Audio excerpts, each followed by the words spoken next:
Hi, I'm Subit Narang. So today on Balcony Ticket, we have internet's favorite boyfriend, the award-winning writer-actor, Dhruv Sehgal.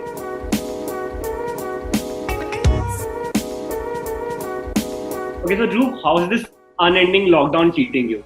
Oh, I said it recently in a post. I'm one of those people who's privileged enough to consider this to be not exactly better, to be more relaxing than my normal life.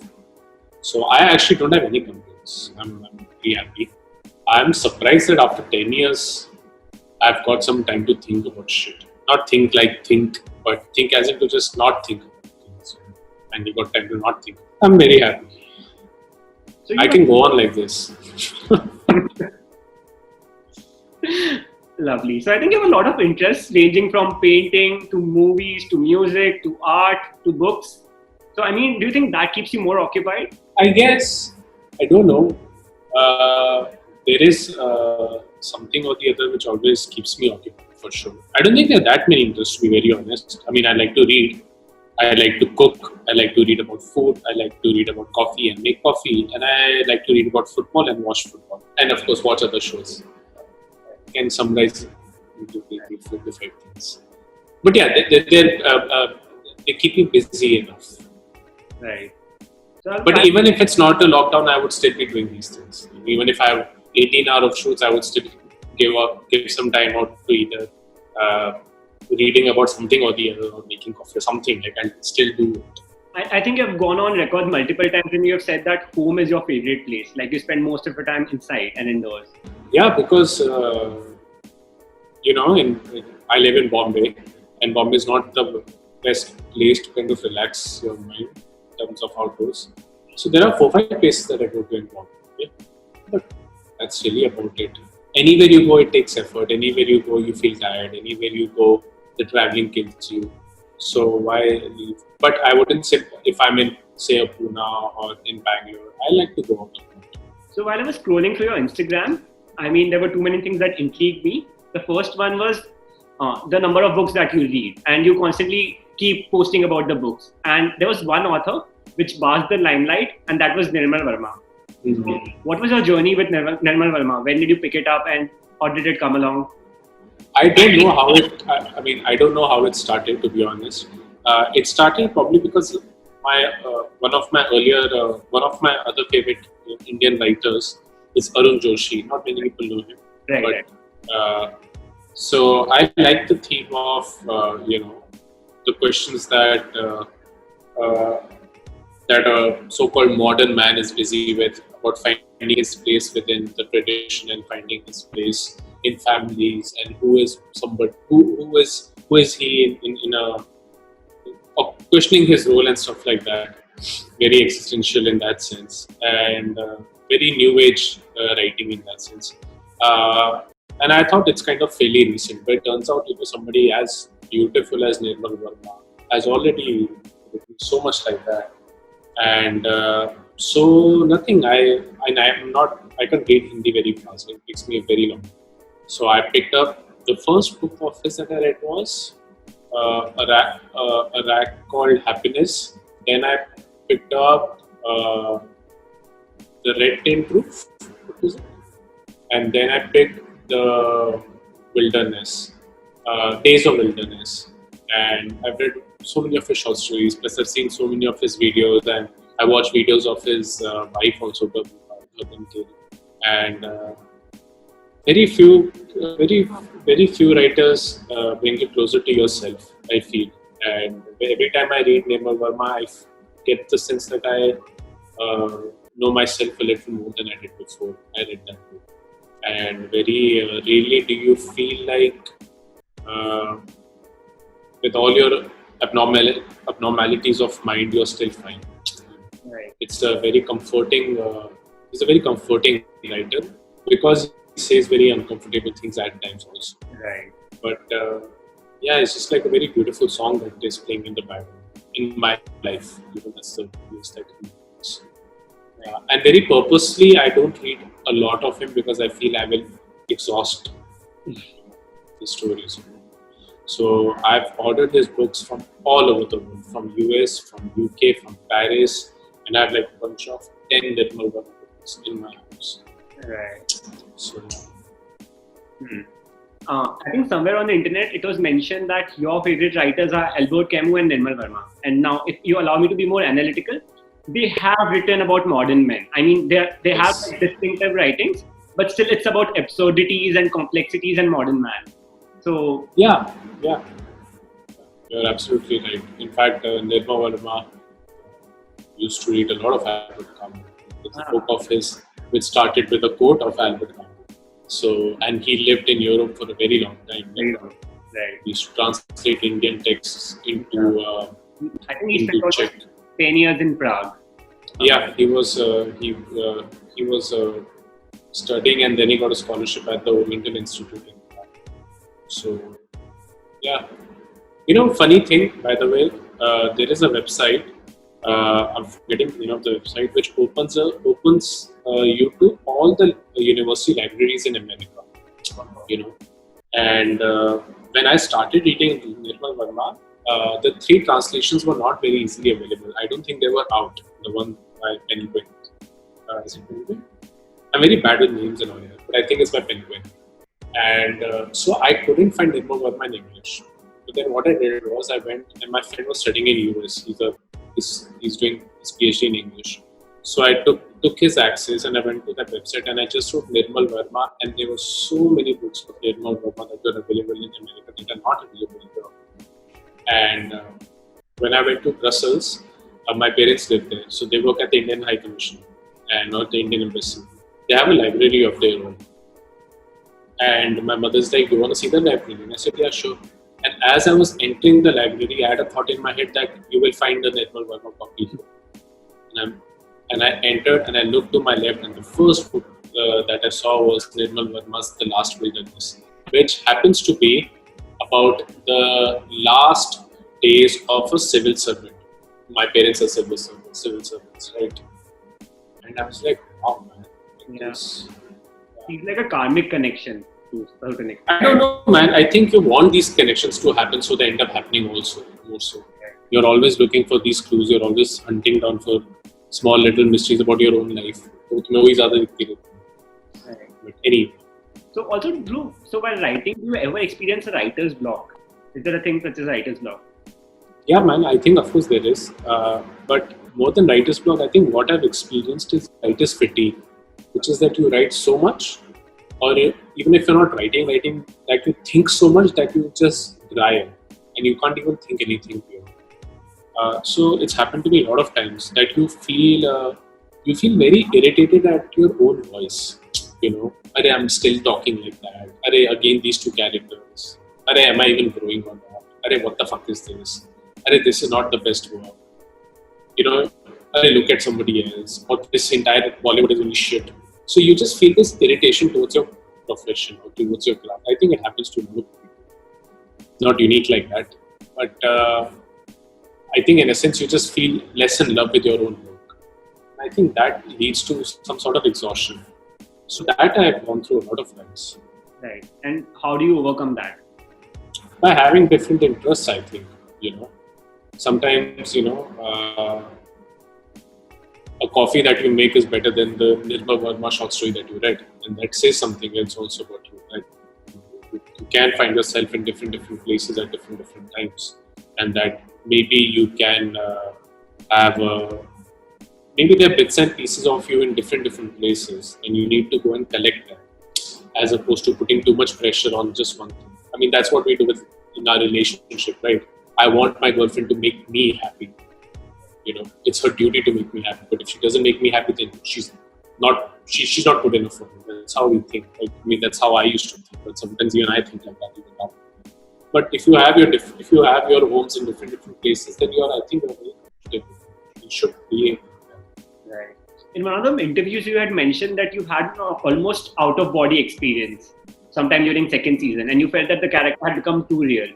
So, do you think that writing sometimes blurs this line between real and real, and in fact, like acting for the same matter? Yeah, honestly, it happens more while acting. I think because you're performing, right, and your whole body and your whole spirit in that sense is involved in it. Those out-of-body experiences happen while acting. While you're writing, I think it's a very personal thing. it's a very intellectual thing. It's a very it's so much in solitude that you can't have those out of body experiences because you're just so aware of yourself at that time. तो वो नहीं होता, but acting के time कभी हो जाता, and you can't create things, they just happen. I mean, you can create them, but you can create the conditions, and then it happens. Right, yeah. One thing that really stood out for me in Little Things was that it was very personal, but at the same point of time, it felt very universal. Like, I think all of us could relate to it. So, what's the secret code? Yeah, I don't think there's any rocket science, to be very honest. I have to be honest to myself and honest to my story and to my characters. It so happens that everyone in our age group and in our class and in our social structure is going through the same 5 things. Girlfriend problems, problems with parents, problems with job, problems with self, and problems with the world. These are the 5 things. Right. Our lives are not very unique. So, वो connect हो ही जाता है. अगर ये characters किसी background से होते जिसके बारे में मुझे नहीं पता था, तो I would have struggled, to be very honest. But they belong to the similar backgrounds as me, as you. So that connection is not very, very difficult to get. It's just you have to be observant enough. You have to observe yourself and observe your world and try to be true to your observations and to your craft. जब वो हो जाता है, then I think it's fine. Right. So I think as the show evolved and progressed, there was a sense of evolution. So I mean, it might have started as a very feel-good romantic show, but then it started touching upon the nuances, upon the complexities and subtleties of human relationships. So do you think that happened consciously, or do you think that happened along the course? No, that happened very, very, very consciously. I was hell-bent on, I had to fight a lot of battles, a lot of people to make sure each season is different. And every time I would write a new season, I would tell them that I'm not writing the first episode of the first season. Right. You know, I'm not writing the 6th episode of the first season. The first season I had 5 episodes. I'm writing the first episode of the second season. So there's a very high chance that people may not like it. What I don't want, what will be a problem is when people say that these characters have changed too much to even sound like themselves. But that in most cases didn't happen. It was very, very conscious. It was very, very, it was very, very, main मेहनत तो उसमें जाती है यार कि इनको कैसे आगे बढ़ाओ और उनको बहुत ऑर्गेनिक और एक नेचुरल प्रोग्रेशन हो, ताकि वो फेक ना लगे, ताकि वो झटका ना आए. कि कैसे, how do you unfold life without it seeming like somebody else is at work, but life is getting unfolded by itself. It's very difficult, and I think that is where the effort is. So I think you started with Dice Media, and Dice Media was among the first few to dominate this online market. So why do you think that happened? Because there were multiple competitors at that point of time. There were multiple, but there weren't that many. And I think Dice Media at that time had found its niche in the young adult circuit. Because AIP was doing out and out comedy, and great comedy at that time. TVF was very, very much focused on the second tier and engineering students, that kind of philosophy of content. Right. They were the only ones who were doing this slice of life, young adult, metro kind of content. I think the guys just identified their audience well and just stuck to it. There are pros and cons to that also, but I think they stuck to their audience and just specialized in it. And how do you think this OTT platform has restructured the content market? Well, as creators, it has opened up possibilities of telling stories and telling different kinds of stories. But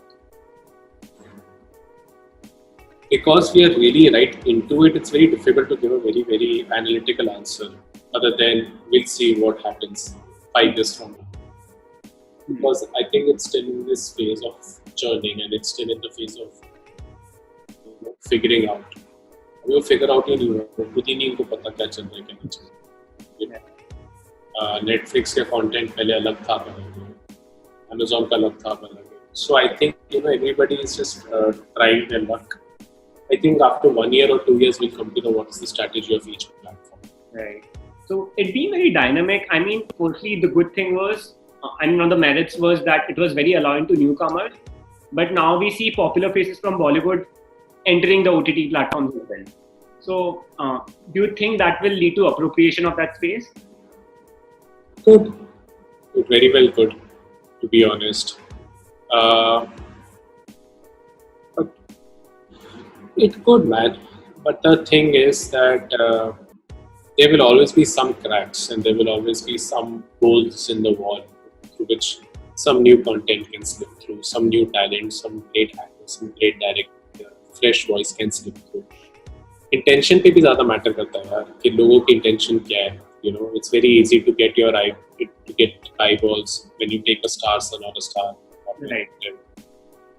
But it's down to people's intentions, and sometimes when you're on the outside like me, you can't really have a say. Other than all I can do is I can just do my work to the best of my abilities, in the sense, and I don't have to derive the happiness from other people accepting or rejecting.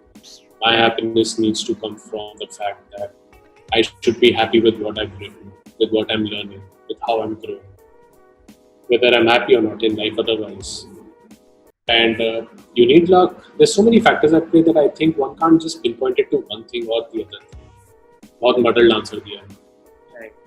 But, I think मुझे खुद नहीं पता इसका answer, to be very honest. मुझे बस ये पता है कि हाँ वो possibility है repetitiveness की, but I also know for everything which is being taken over by Bollywood, there are some people in Bollywood who will make sure that it becomes un-Bollywoodized also. And I'm saying that those are the people with whom we can hope. You know, those are the cracks in the wall, through which light can seep through. Right.